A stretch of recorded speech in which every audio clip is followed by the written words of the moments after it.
So, start off with, just say your name, what you do, and why we're here.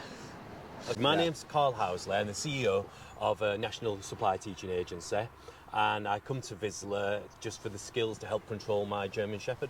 What was the problem before you came to Vislor? God, the main problem with the German Shepherd was that her anxiety levels were through the roof. She would react from 0 straight to 10, either aggression, excitement, anxiety, fear, and as she was getting bigger, she was becoming totally uncontrollable. We couldn't walk past another dog within a quarter of a mile radius. I had to walk late at night, first thing in the morning. My family wouldn't come round to the house. My girlfriend couldn't walk the dog, and we wanted to think about starting a family, and this dog was actually stopping us. She was totally uncontrollable. I was that guy on the street with a German Shepherd on its hind legs, barking, and everyone looking at me in fear. And I spent thousands of pounds on other trainers coming in, thousands, and it was just getting worse and worse and worse. How did you find Vislor, and what was your first session like? Well, to be totally honest with you, before Vislor, I'd got to a stage where I was saying to my missus, like, we're going to have to rehome. Like, we spent 2 years of trainers and it all failed. And then it was my partner saying, look, Karl, I found this company called Vislor, give them a try. And I was like, no, what are they going to do? We've gone through 3 trainers already, and the professionals, what are we going to do? And Kirsty's like, come on, Karl, just give it a go. Mm-hmm. These guys look good. Mm-hmm. Anyway, so I thought, right, one last time. So I actually spoke to Lorraine on the phone, and I said to Lorraine, this is the problems. And you must understand, I was getting to a point of depression.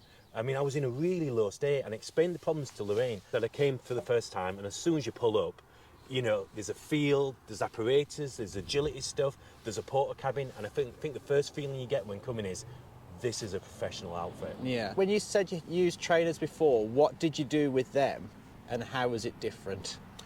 With the other trainers, I'm going to be honest with you now, like, I'm a bit of a student, I like to read as well, so all these trainers were coming, often quite young, straight from university, with the little bum bags, full of little chicken, and their sort of philosophy was, it's all this lovely positive training, which I totally agree with. But I want to imagine, I'm walking down the street, my German Shepherd's seeing another dog, it's on its hind legs, its eyes roll back, teeth are out, and they're going, put some chicken on the floor.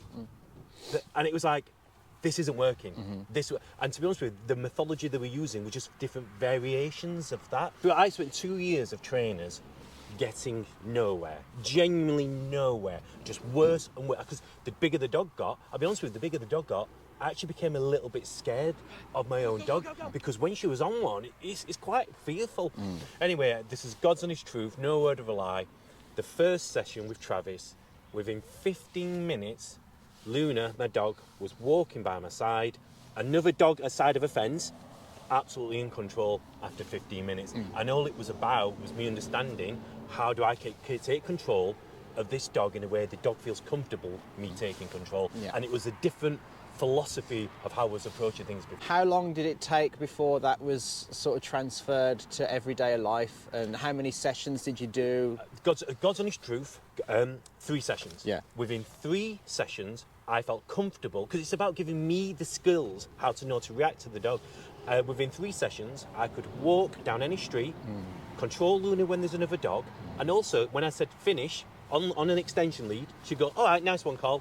She'd wander off, have a sniff, go to the toilet, then I'm like, Luna, heel. She'd come back to my heel, and we're walking within 3 sessions. So what has she learned? Full agility. I've actually bought a jump on my back garden as well, if you can imagine, which I can't get over, but she can. So she can do the jump, she can weave between my legs, it's heel, ultimate recall, up those, I don't know what you call it, up those big A-frames, up the A-frames, some protection work as well. It's the full spectrum, to be honest with you. Yeah. And I didn't intend to do any of that. But as I started, I could see how much Luna was loving it, and she was gaining confidence, and the more confident she is, the less reactive she is. Yeah. And that's why I stuck with it. I think, what Travis has taught me to realise is getting your dog used to stress in the right, healthy way. So, for example, one of the things we do, I want to imagine a piece of wood, we put it on the floor, and when I say, no matter where it is, on your mark, she runs happily and stands on the mark. Yeah. When we first did that, she was so scared of this wood. Yeah. And it made me realise, if a dog is scared of wood, no great. wonder she's reacting like this. But Yeah. you know, now she got used to it, she was rewarded for it. Yeah. Now she will fight to get on that mark, to get the frisbee. And that's kind of what built up her confidence. From the mark as well, something that happens now is when I start to train something new, she's aware that I'm trying to train something now. So she almost meets me halfway and she's trying to work out what she wants. And that's actually a really nice feeling now. Yeah. But from where I was 4 years ago, I mean, here's a story for you. Once the cleaner, we've got a cleaner that comes round, and she walked in, because I run my business from my home, and my head was in my hands, like my face was down and was white, and she went, "Is everything all right with your business?" Because she knew her works, and I went, yeah, why do you ask? Because you look so depressed. And went, "Oh, I've got to walk Luna." And she went, "Karl, you look depressed." That's how bad I was. Yeah. And to go from that to this, it's been quite a journey. And how have the family taken it? It's great. My dad's tiny. It's like 5'1". Yeah. And he weighs about 9 stone. He was so scared of her. Now he walks in. He's on the floor with her. He's hugging her. He's always got a piece of chicken ready. Yeah. He loves it. Anything that you want to say that would be helpful to other people looking to train their dog? When you come to Vislor, believe in the process. I'm something that if I talk too much, I question everything. And if it wasn't for the fact I was at my lowest ebb, when I came here, I just listened to Travis. I thought, I've tried everything else, just listen. And that's all I did. And it was amazing. If you genuinely want to learn the skills that are going to make a difference, and it doesn't necessarily have to have a dog that's extreme as mine, just want to train your dog, just believe in the process. If you believe in the process, it'll work. Random little side question. When you went to the other trainers, did you see their dogs, or did they show? No. No, nothing like that at all. Nothing like that at all. That's a really good point, because Travis showed me his dog, and I'm not lying. The only time I've ever seen anything like that is on Britain's Got Talent. And so when I saw it, it was so impressive. And God's honest truth, I said to Travis, like if I could get my dog to walk by my side, for me that's amazing.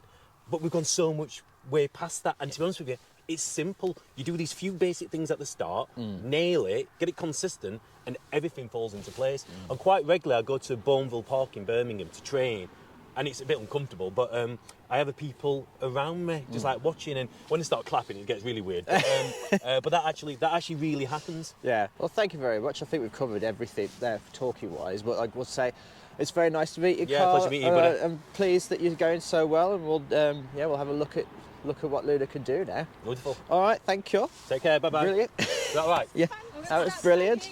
Absolutely brilliant.